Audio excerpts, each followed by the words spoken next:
Welcome back. As always, in the season of love, my favorite people are here to talk about love. Orna and Matthew Walters are the experts in love. They are relationship experts. You've seen them before. They're friends of Good Day.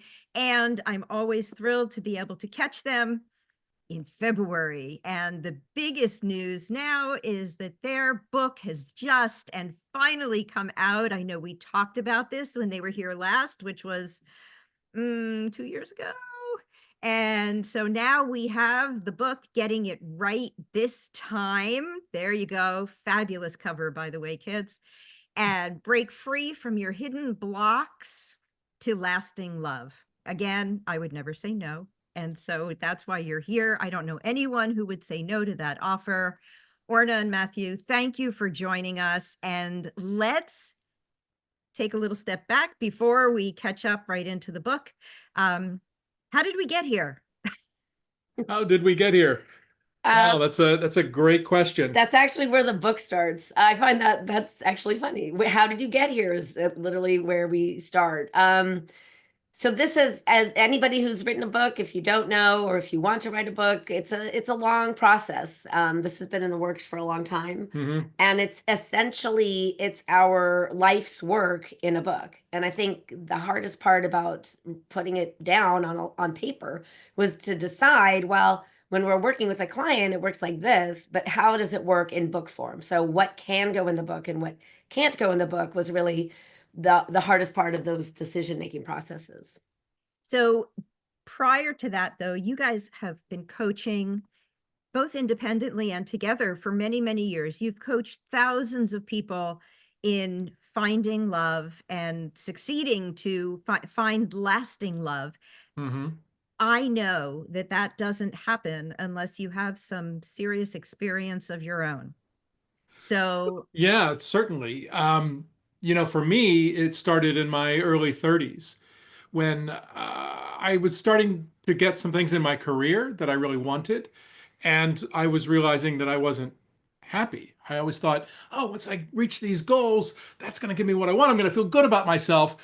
And that didn't happen. I actually was kind of miserable. And then I went, oh, and I started really reflecting on that. And I realized that the source of my happiness wasn't outside of me, it was inside of me. And if I was going to I needed to make some changes in my life in order to tap into that happiness, that joy. And part of that was sobering up. I've been sober now for 22 years this year and coming up on 23. Thank you. congratulations. And part of it was really looking at what were the beliefs and the strategies that I had developed in childhood that weren't working for me anymore. And that's a big part of our work, is looking at what is your story from your family of origin and how is that affecting who you are in relationship and how you go about getting and receiving love. So by example, just what was one of your beliefs that you had to break through? Well, so I'm the youngest of 5 kids, Catholic Midwestern family. So there was one every 2 years. So we were all close together. And I have 3 older brothers. And it was a very competitive environment. And being younger and smaller, I wasn't physically capable of doing what they were doing. So I was always led to believe that I was holding everybody back, that I was the one screwing things up. And so part of my internal belief was there's something wrong with me and I'm going to screw things up. And so when I got into relationships, starting in my early 20s into my 30s, it would happen in one of 2 ways. The first way, it would be I'd meet somebody and they'd really like me. They'd really be into me.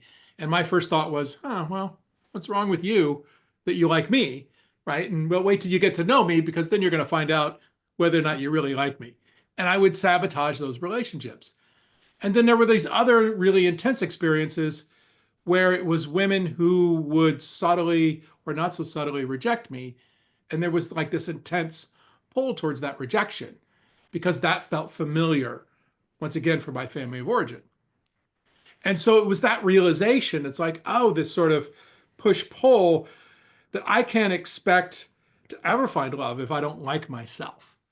if I don't like who I am and how I'm showing up. And so that was a big part of sobering up, was realizing, oh, so much of that was trying to numb out those feelings of shame and those feelings of, you know, not quite self-loathing, but just, not liking who I was, and learning to like myself, so that when I met somebody like Orna, it was like, wow, you're really great. I really like you. I could go, oh, wow, that feels great.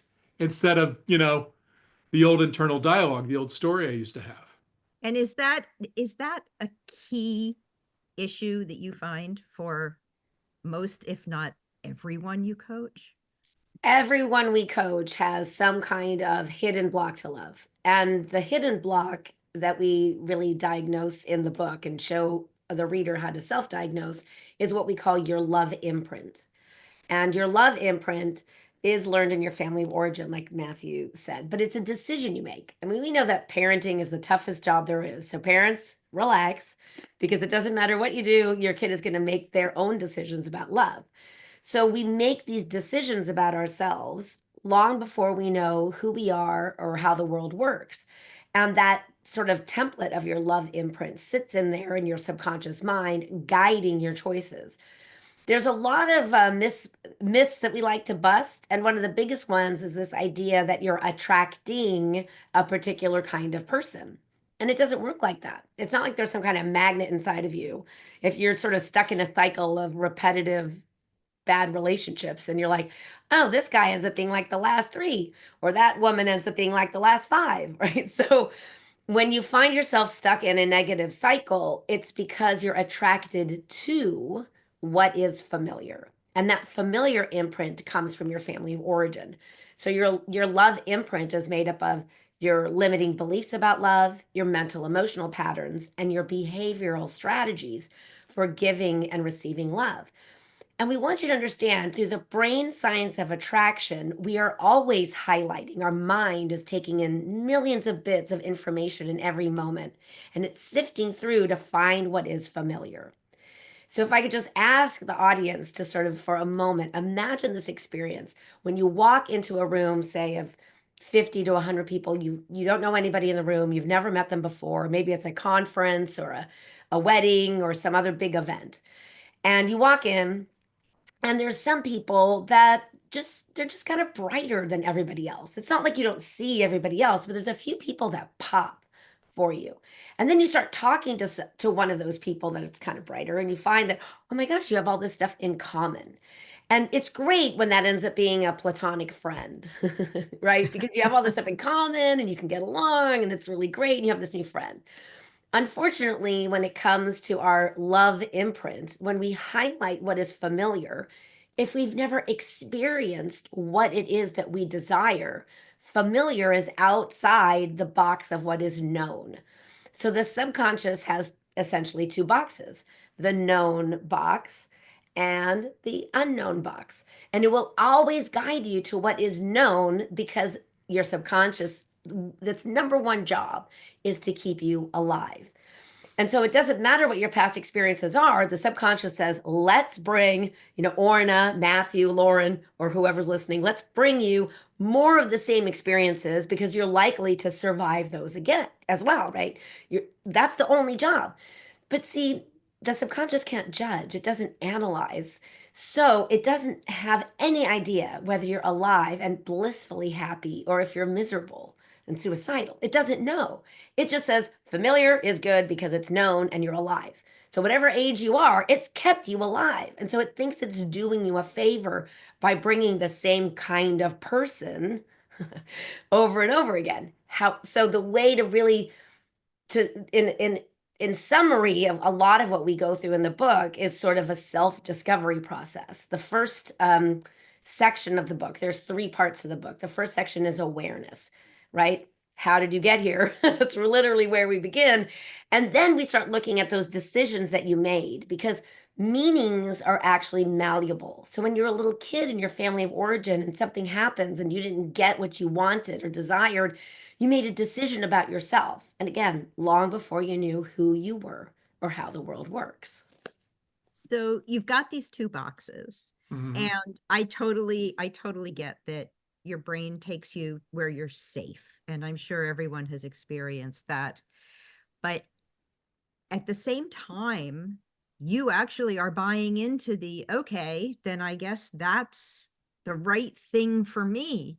So when you talk about awareness being the first step, I mean, yes, it does feel a little bit like AA in certain ways, right? It feels like we have to break this cycle, and come clean to ourselves first and say, what have I really been doing? You know, how did I get here? I think that is the most common question I hear. Well, it's the most common question I ask, obviously, in interviews is, how did I get here? Because everyone has a past. But in your case, our past has really guided everything else we do. So breaking that down is really hard. I mean, so you Well, figured out the secret sauce. yeah, exactly. And we walk people through it, I think, in a way that feels very like we're holding your hand and guiding you along the way. It's Mhm. not, you're not going to dig up all your demons and have nightmares for weeks, right? It's a really gentle process of just examining what's going on. So let's say it this way. The truth is, the world appears to us as we believe it to be. We have this phrase that's come out recently because of our experience with fake news and everything. We call it confirmation bias, right? And confirmation bias is this idea that your beliefs shape your experience of what's happening around you, right? The world Right. appears to us as we believe it to be. We think that what's happened is we've looked back at the experiences of our lives and we've come to a conclusion based on those events, right? We can say, well, this happened and this happened and this happened, so this must be true. But it actually works in reverse. We first decided that that was true, and then we went looking for evidence. And once we found enough evidence that truth became a subconscious belief, it's not something we're doing consciously anymore, right? That's the whole thing about the way the mind works. You think about there's so much information coming at us. And it's not just like information, in our phones and everything. It's light, it's sound, it's smells, it's textures, it's sensory information. And so your mind, you can't focus on all of it. Right. Your mind has to decide which is important for you to pay attention to. And the criteria it uses are your beliefs and your past experiences. And that's true for absolutely everything. It's true Not for just everything, love, right? it's true for everything, right? But what we're talking about is what happens when you sit down at that restaurant and there's that person sitting across from you and you feel this intense feeling inside. It's like there's this excitement and these butterflies and you're floating out of your body and you're just, you become obsessed with this person and are they going to call after the date? And there's all this energy, right? That What do you that do with excitement is a false positive. It's the brain saying, this is familiar, this is familiar, this is familiar, right? And like Orna said, your subconscious doesn't care if it's positive or negative. It's just, is it known or is it unknown? And so when it says this is familiar, it's bringing you that thing that you've experienced in the past and highlighting it for you. I want to sort of sum it up. Beware of instant intimacy. Beware of having that same sensation. Most of our clients at some point say to us, wait a second. So that feeling that I thought I was looking for to get is actually not the feeling I'm supposed to get. And we're like, yeah, you want a new experience if you're looking at breaking the old pattern. And so they say, well, what is it going to feel like? And we say, well, there isn't a cookie cutter response to that. But here's some of the something that needs to be there that sometimes gets too much emphasis, or if you've really struggled in love, you throw it out altogether, and it's chemistry, right? Mhm. We want that sensation, that yummy, yummy, yummy feeling with somebody. But when there's really hot chemistry with that instant intimacy bond and you jump right in, that's the place to slow things down and don't jump in. So, for an ideal selection, right, if you're going to select a life partner, your head and your heart have to be in harmony. Both things have to be in harmony. So you can't go without chemistry. We do have some clients that were like married to their best friend kind of thing, and they thought, oh, I should marry this person. We want the same things. You know, she'd make a good wife, he'd make a good father, you know, those kinds of things. And the thing is, life will throw you curveballs, whether you're single or coupled up. So you can't forego chemistry. But chemistry is like one ingredient. It's like if you're baking bread and you know you forget the yeast, well, you're going to end up with a cracker. And you're not going to be satisfied with a cracker if you're expecting to get bread. So for us, chemistry is just a tick box. It's like, oh, is there chemistry? Okay, check. I can keep moving forward to discover more, right? So this discovery process, this dating process is the thing that people loathe. And we're always like, facepalm. You have to have a selection process that takes time because it takes time to get to know somebody. You don't know the end of the book at the beginning of the story. And so let your love story evolve over time because when you take that approach of slow love and really taking your time, you will eventually have this unique experience where the cream rises to the top and it all starts to come together in a different way. And it's funny because when we first start talking to our clients about our dating processes, which are in the book, but they're not until the third part, right? So they're way towards the end of the book after you've done all this other self-exploration. And so through the dating process, if you're really doing it correctly, you will have a new experience that doesn't feel like anything you've felt in the past, and you still have that spark of chemistry. So your brain is making a choice of like, oh yes, this person is a good match for all of these other things on your list, your ingredient list, right? It's not my list, it's not Matthew's list. It's your unique sort of things that you want in a relationship. And it's this idea of coming from a whole new place because once you break the negative pattern, or let me say it like this, once you have an inner shift, your outer world experience changes. So you talk about awareness and then transformation. This is the transformation that you're referring to, right? Yeah. That I have to allow for and take it from somebody who, you know, it's either all chemistry or no chemistry, right? It's like, okay, if I don't have chemistry with you, there is no second date. But I know logically, intellectually, that's not right either. So making that shift, but also if there is chemistry, kind of hopping over it and letting it simmer while other things are happening. I find that people are one way or the other. Mhm. And so in terms of the transformation, what exactly do you want us to do? Okay. So we have a series of exercises in the book, right? Once you've identified your patterns and you've sort of dug up the story of how you got here, now you've got to start breaking those patterns. You've got to do a pattern interrupt in your behavior, a pattern interrupt in your thinking, a pattern interrupt in your emotional responses, right? And we have various exercises throughout the whole transformation chapter, not just chapter, the whole section of transformation, where we guide you through different processes of healing these wounds, of breaking these patterns, of getting that inner shift that Orna mentioned, so that your outer experience changes, so that you can go, oh, I feel that old chemistry with this person, and it doesn't feel good anymore because I've changed about what I think about that signal, because that signal actually means run away. That signal actually means this person is not good for me. And so I can have a different experience with the old feeling because I've transformed what I understand about it. So we're going to go to break. I have one question before we go to break, and then we're going to come back and we're going to go through an exercise with you, which I'm so excited about. But I want you to answer one more question. Is you talk about all of this under the, I would say, the umbrella of creating love on purpose. So for me, does that mean like it doesn't actually happen like magic when you're out on a dog walk and the two dogs are sniffing each other and all of a sudden I mean, is it not Hallmark ever? So here's the thing. When you meet your forever person, it will feel yummy. It will feel magical. However, getting to that point, magic is not a plan.